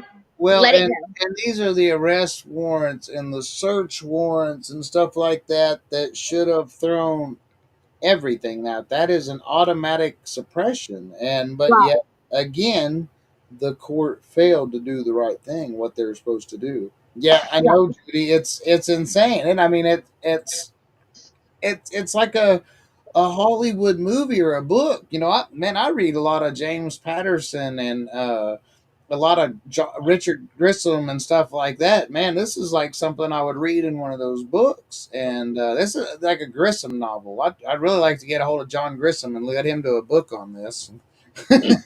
Well, Well, there can be a good book written because it's just well, not only unreal. that, John Grissom was also one hell of an attorney. I don't know how many people know that. But he's one of my favorite authors. So I know a little bit about him. But he's he was a really, really good attorney before he was author, so he knows what he's talking about. And what he don't know, he'll research and interview people. When he writes all his books, he does in depth. So it's all his books are based on what would really happen if those situations were true and all that. And but yeah, I mean, here's another true one for you. He wrote a true. I don't know if you've read much of John Grissom, but he has a nonfiction um, about a case out of Oklahoma. And so, I mean, I just thought of that. Would be interested in. I mean, heck, I guess I'm gonna have to look it up and see if I can find out how to try to get a hold. Yeah, He's going absolutely. to. I'll email Absolutely. everybody. I don't care. I mean, that's that. If they're going, if they can And help. two, what people need to know too.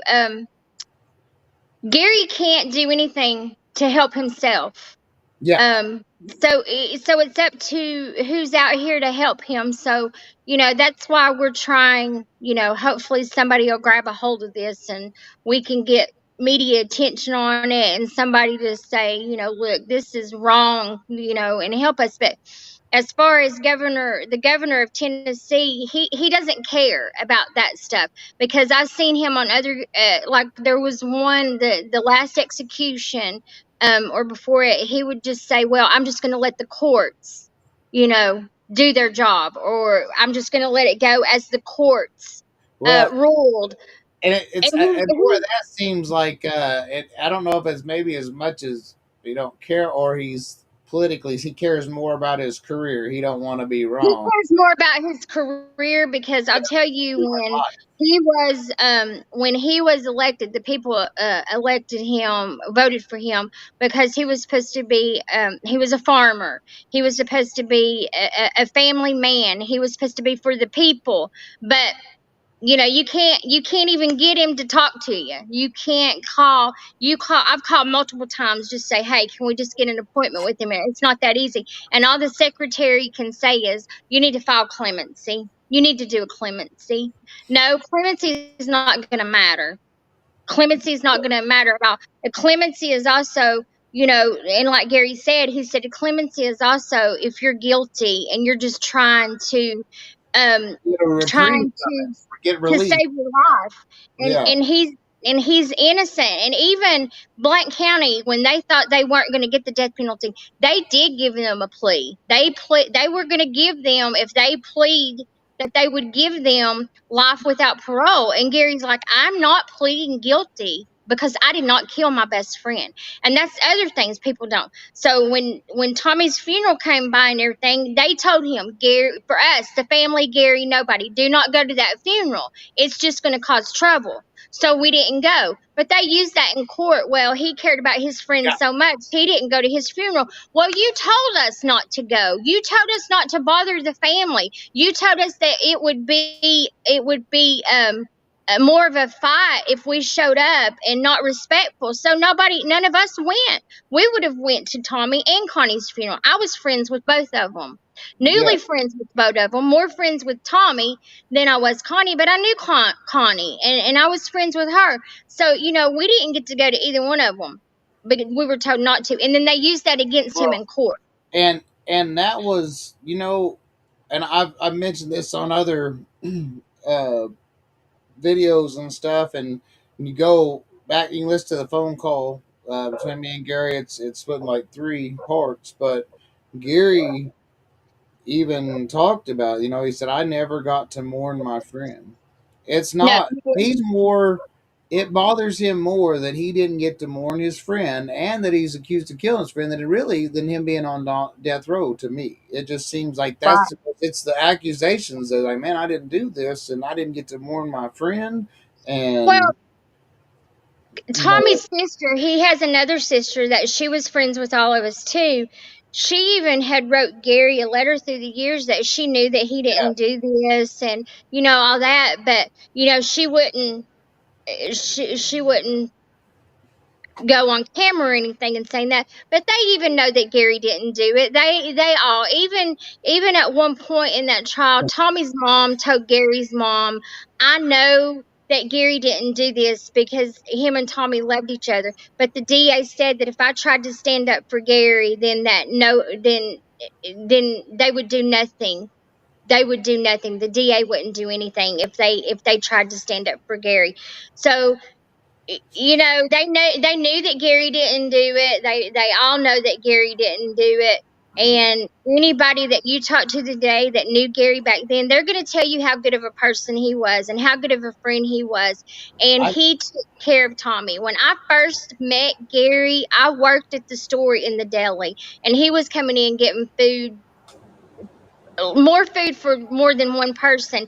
And then when I started talking to him and stuff and finding out, he was taking food to Tommy because Tommy didn't have a car. If nobody went by there, he didn't have food or anything. And Gary was the one that made sure he had food. He had this. And when I first went into Tommy's trailer, it was horrible. You could see the holes in the pipes where his fire was going through because it was around Christmas time when I went in there.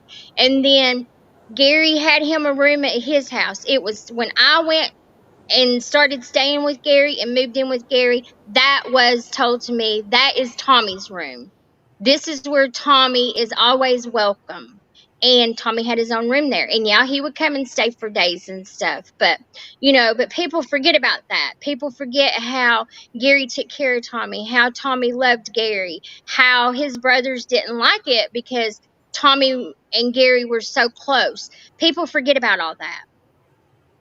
And that hurt Gary because he had to go from losing his friend straight to fighting for his life. And I think that's what Amy said, having to go straight to defending himself and his life instead of getting to grieve his best friend and Yeah. he thought of him as a brother. And I mean, Well, um, and Gary said they never had a crossword. That was never. his word. Never. We said we never even had a crossword. He said we never had organ. We never. He said we were like brothers. And Yeah. just like man, what happened? Oh, hold on, my computer's going screwy. Trying to do But something. yeah, so I mean, all of this from the very get go was they had their eye on Gary and James. They wasn't going to investigate anyone else. They thought that they could scare Gary with threatening him with his daughter, that he would just give them whatever they wanted and go on because they wanted somebody. They had to have. It was election time too. Yeah, well, and anytime around election years and stuff like that, man, it's so hard unless you get someone like in the term that's their last term, a governor or a president or whatever, and they start doing their pardons, and you can maybe get in them. And Yeah, this DA, he has been. so, He was the what's DA. crazy? What's crazy has Suzanne. I bet she's never even went for a pardon, applied for a pardon to probably none of them. No, no. I feel like at one time he did. Trump pardoned a whole bunch of people, and some. I love it, even when he was going for reelection. I mean, but he went through a bunch of those Gary cases. Gary swears that Suzanne has been working with the DA all this time, and I'm pretty much sure I, that she has been. yeah, Pretty darn sure. She told Gary well, asked her straight up one if time, she's not, and she's their best friend instead of an enemy because man, she's she their is. She biggest sure advocate. is. She is. And see, and now right now, and I mean, I don't know if it makes a difference or not, but there's two new DAs in Sevier County and Blount County. And I asked her one day, I said, would it be beneficial if you went and talked to them Yeah, now? And she goes, well, maybe. Okay, maybe what? Maybe what? man. It's just, oh, I just can't. I'm like Mork. I don't know how someone can sleep at night. I just And here, and two, Mark is saying if you change your story, you are yeah. considered an incredible witness. Gary's never changed his story. He's Well, never. he was talking about the witnesses and stuff with the Oh stories were yeah. and all Oh that. oh Yeah, yeah. Oh, those have been changed more than once. I mean, those have been changed a lot. And I do remember they kept wanting to know how Davenport knew to go see Gary at the jail because he kept saying, well, somebody called him. Somebody called him to come that Gary said he wanted to talk to him. So they got the jailer on the stand, and of course he doesn't remember Gary telling him, "Go get the sheriff, go get somebody in here. I want to talk to somebody." That was Davenport's excuse to come into the jail to talk to Gary because he knew well, he wasn't supposed to. Nobody could ever say, "Oh yeah, Gary told me to go." And the little bailiff that or the little jailer that they put on the stand, he finally told him, he goes, "I'm not the one on trial here." yeah. But he was like, maybe he told me to, maybe he didn't. I don't know. There was so many people in the jail, and I just do this and I do that's in the court document. But everything that they were asked to try to prove, they never could prove anything. They always went around the long way around it. And Well, and that's another thing that I I was looking the other day, and I don't find it. It was never filed on. When Gary invoked his Miranda rights and told him, I don't want to talk to you without my attorney, they cannot come back and talk to you. That is a violation of your uh-huh, Fifth Amendment rights and also Miranda versus Arizona.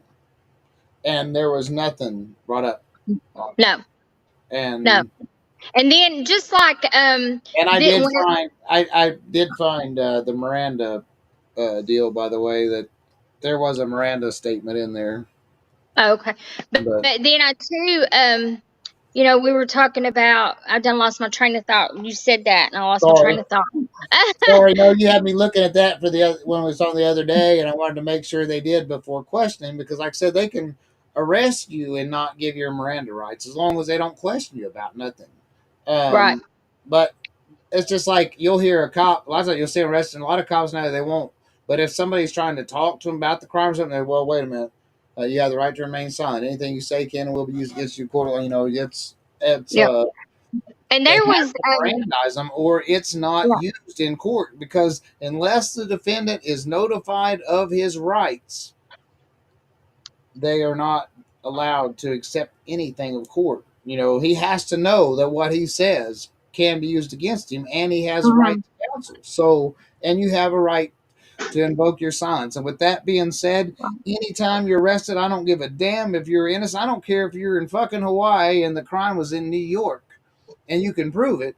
Don't answer a damn question. Invoke your right to silence from the get go. Tell them you want an attorney. Never, ever, ever talk to the police because something you say just as innocent and completely other, they can twist and put into their story and fit it in Mhm. where they Right. want.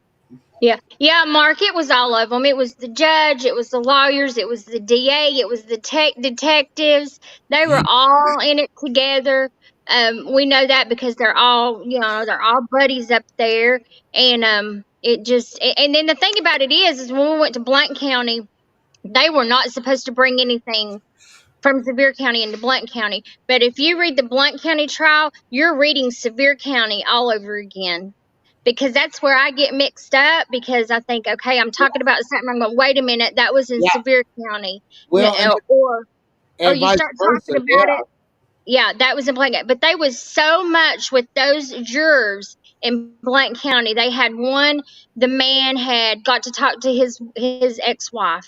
And you weren't supposed to talk to anybody. And she was telling him, I don't even know what it was, but it had something to do with, I know them.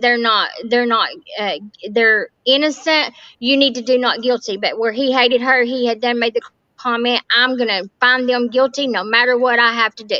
So they asked him about that. Well, it's okay. It's not going to make him think one way or other. He already had them guilty. They had a lady that the bailiff came out and said the judge needed to talk to her because she was back there talking about she was friends with the detectives. She knew all about this case. They did it and blah blah blah, and they wasn't supposed to know anything about the conviction in Sevier County, but they already knew In about the it. voir dire, in the voir dire of the jurors, two jurors in their voir dires admitted that they said they didn't know much about the case in Blount County, but they did know that they had been convicted in Sevier County of a murder that was connected to this one. Yeah, but Automatic, they you're wasn't off. supposed to know all that.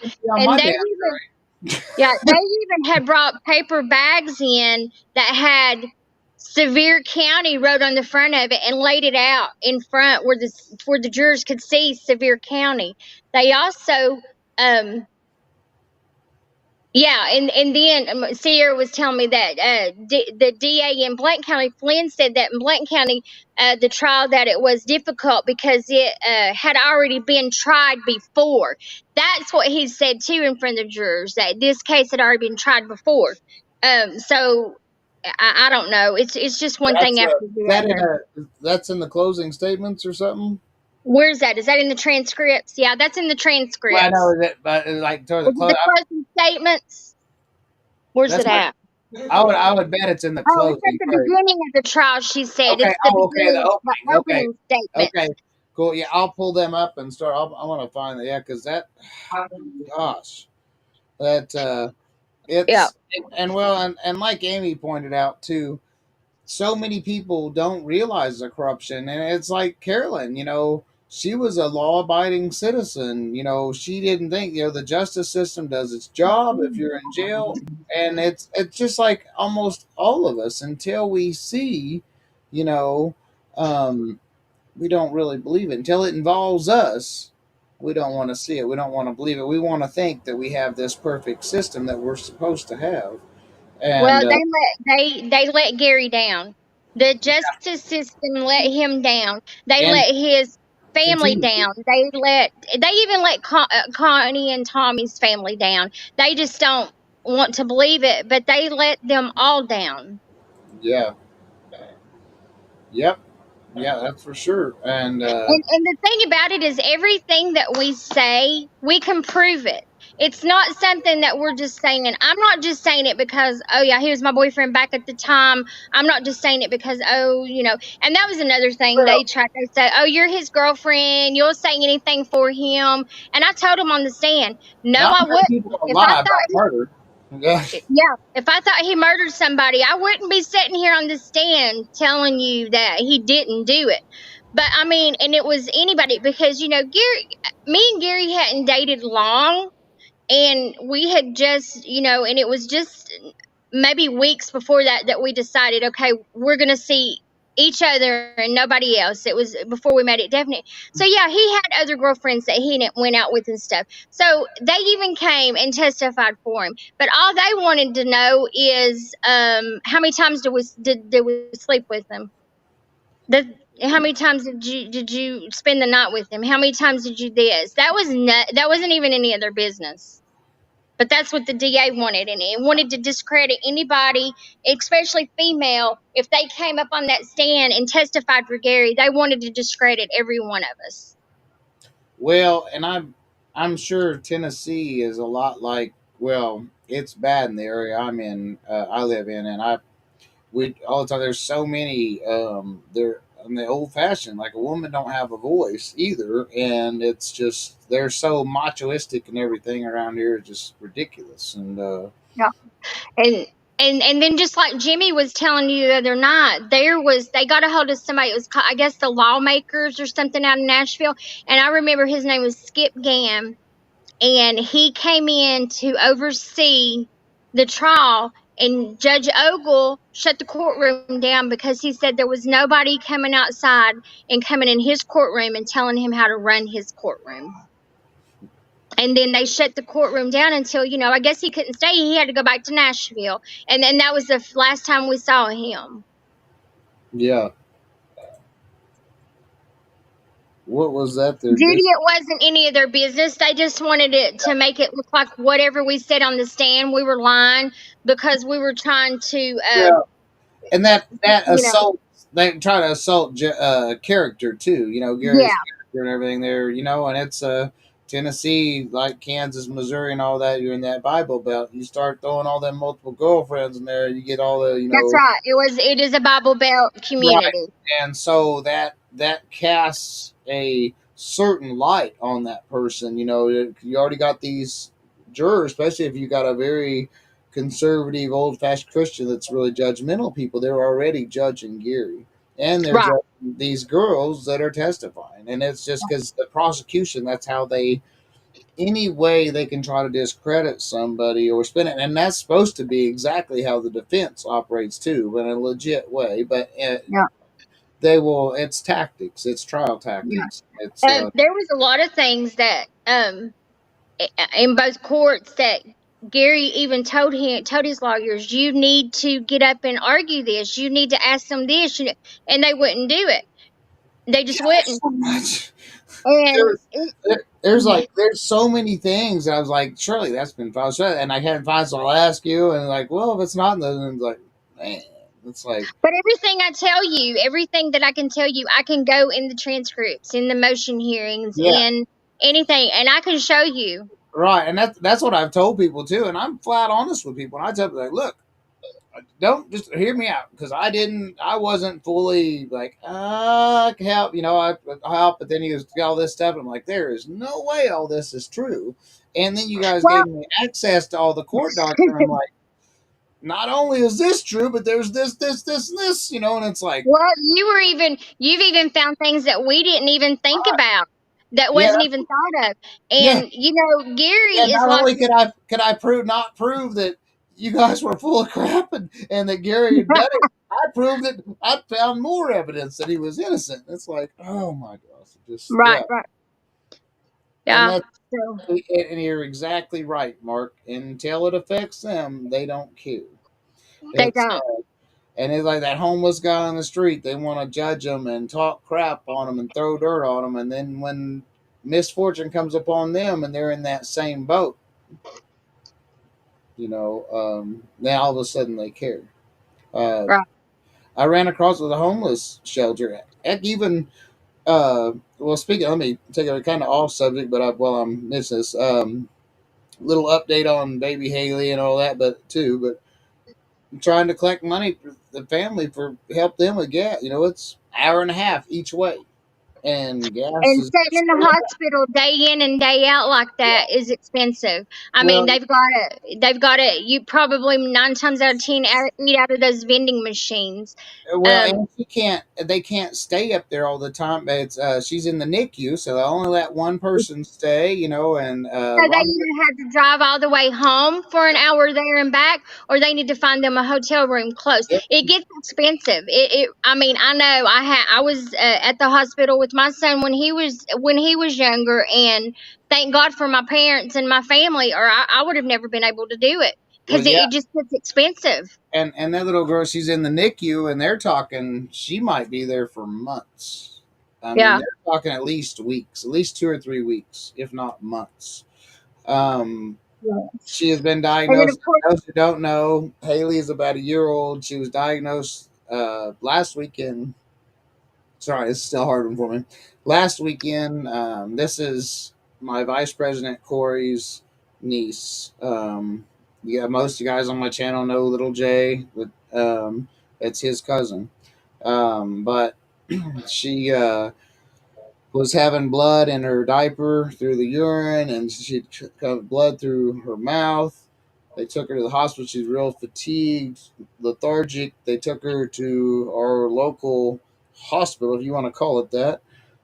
They told them, well, just take her home, let her sleep it off. It'll be okay. Um, the family wasn't satisfied, thank God. They rushed her up to Kansas City to Children's Memorial. And by they rushed, I mean the family, because the ambulance didn't want it. They told them to go home. Um, the Children's Mercy immediately admitted her, started testing. They diagnosed her with HUS the next morning. If she wouldn't have got to the hospital and kept the hospital in that testing and the treatment she needed, would not be with us right now. Um, she's gone through 3 rounds now of blood transfusions, 3 days of dialysis. Um, she was a little bit yesterday, did a little peekaboo and stuff with her grandpa. Uh, Today she's kind of been touch and go. They're still having seizures and stuff. They're still having other issues, but she is progressing. There is progress, but I mean, it's even in that case, it's hard to get people to donate to help a family. They don't want to. Oh, I just it's just man, it's sad. People don't. It don't affect that. It's man. It just I don't know. I just can't do it. I can't turn my back on it. But like I just. And I know I missed some comments around on that. I'm sorry, guys. I wanted to give an update on that though. But please still keep her, Haley, and the family in your prayers because she's got a long, long fight ahead of her. If you don't know about HUS, I don't have the heart to go into it too much. You can Google it. It's a very rare disease of the kidney, and it has a high mortality rate. It's so we need all the prayers we can get. But anyway, back to Gary. Prayers Um, for Haley. yeah. Knew the case and the case, but it doesn't matter how many times you slept. Yeah, and that's exactly right. And they just do it to make you uncomfortable, make discredit and all that. And right, like Amy said, try and discredit her and and Well, and two, it was Gary's birthday weekend. So yeah, we went and rented a motel, yep, and yeah, yeah, it was, it was the birthday weekend. And they asked me why. Why did y'all do that? Well, it's really none of your business why yeah, we did that, but it was his birthday, and we wanted to get away, so that's what we did. I mean, yeah, you know. but yeah, and that's and people are just so darn judgmental and yeah, and that was the other thing. I don't know if any of us has said that or not. The day that Tommy's body was found, that Monday, the day he was actually killed, was Gary's birthday. That was his 28th birthday. Yep. And Carolyn said a couple of years ago when they had set the date, or was last year, was it? It was supposed to be Yeah, last year, October October. last year. When they set the date, he got that date on his birthday. Yeah, And he did. It was his birthday. I talked to him. He was having a really good day. And then I think I had probably just got off the phone with him about 45 minutes. And his sister in law called me and she said that they had called them to tell them. And then, of course, I'm on the phone calling, hey, why? Mhm. And so I said, who's going to tell him? And the guy that I talked to, he goes, well, Suzanne will call him. And I was like, today? And he goes, well, yeah, we need to tell him because it's going to be on the news. And I was like, that's shitty. That's just shitty. So they called him. He said that the his counselor called him and said we need you to come to the phone. So they tell him on the phone, you've got to, they set you a date today on the phone on his birthday. didn't you know even have didn't even have the decency to come tell the man in face to face. no, because she's 3 hours away. I don't care if you're 10 I, hours I away. You're wouldn't have telling either. the I would man he's got a have. date to die. Yeah. That should be So done yeah, face. she That she ain't told him something over you. the That phone. ain't one of them. Is like these kids nowadays. The breakup text and all that's worse than the Yeah, breakup text. I yeah. mean, that She was tells him on the phone, and then of course I'm scared to death.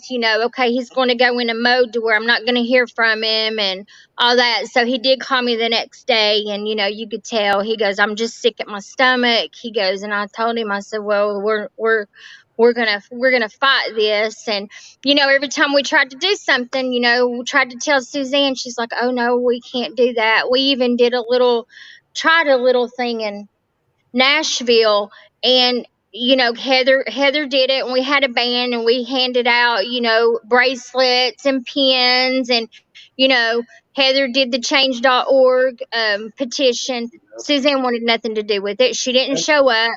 with Then that she being wanted.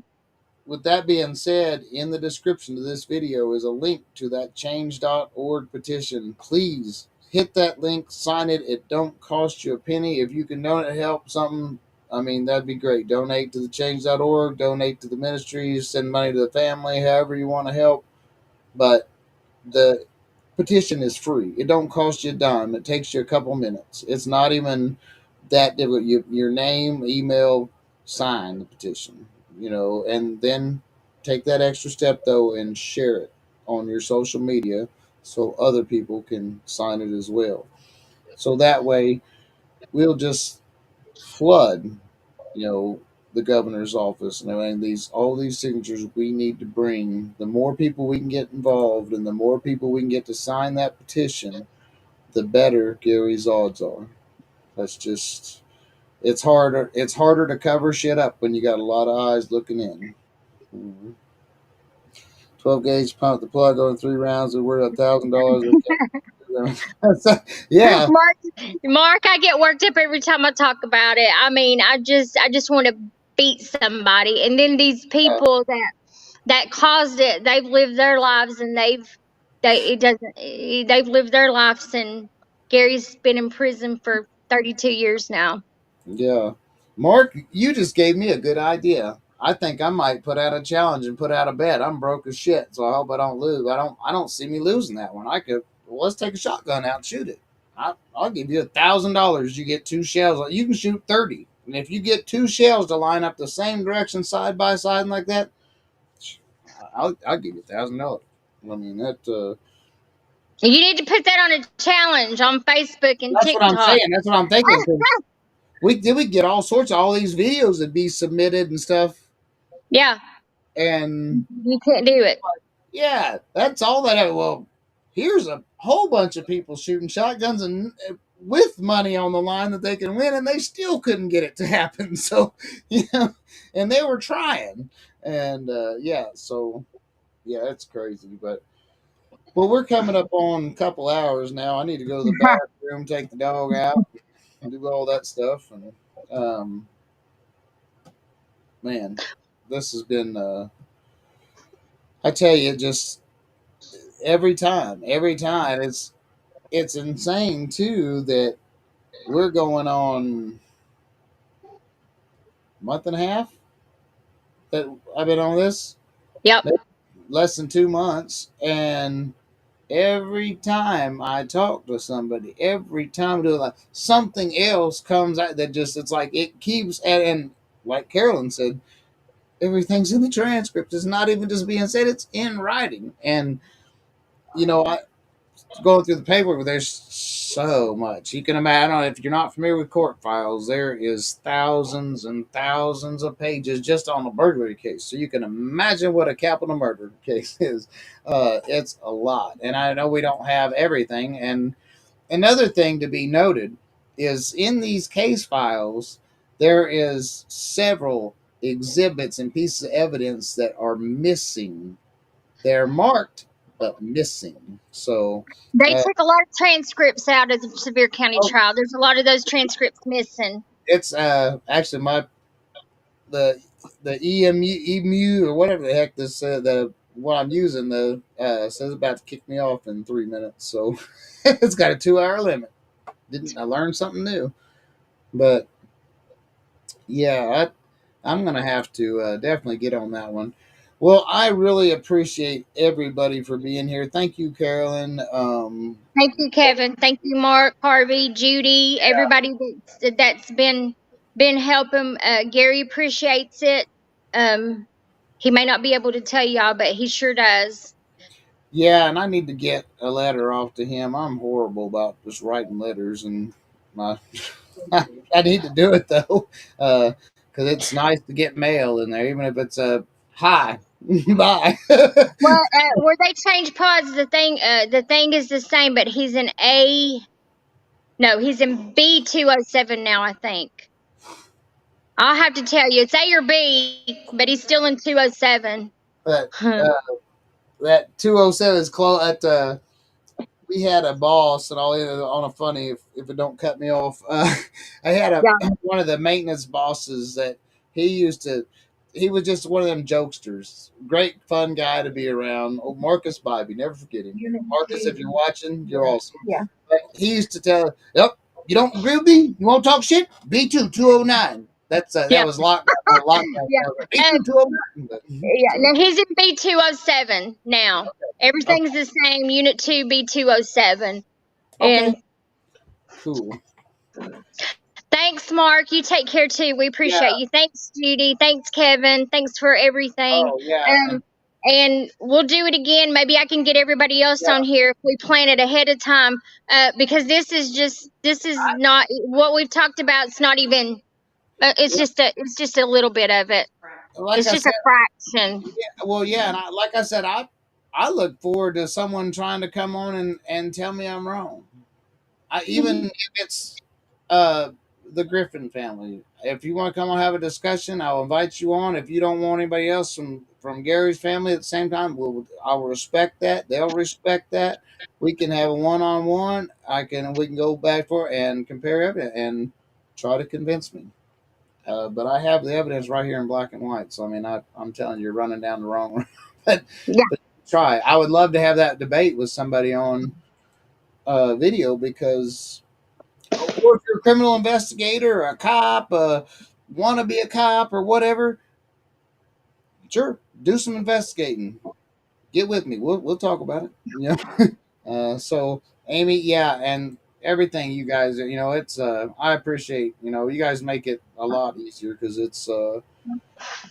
it makes like I said though. When I get to Nashville, be prepared for some in persons. But anyway, it's going to kick me off in about 30 seconds. So All right. uh, Mark, praying for your friend too as well. yes, definitely. God bless everybody. We'll talk to you all later. You have a good night. The Rev Dr. Kev and Carolyn, and we are out. Thanks. Bye.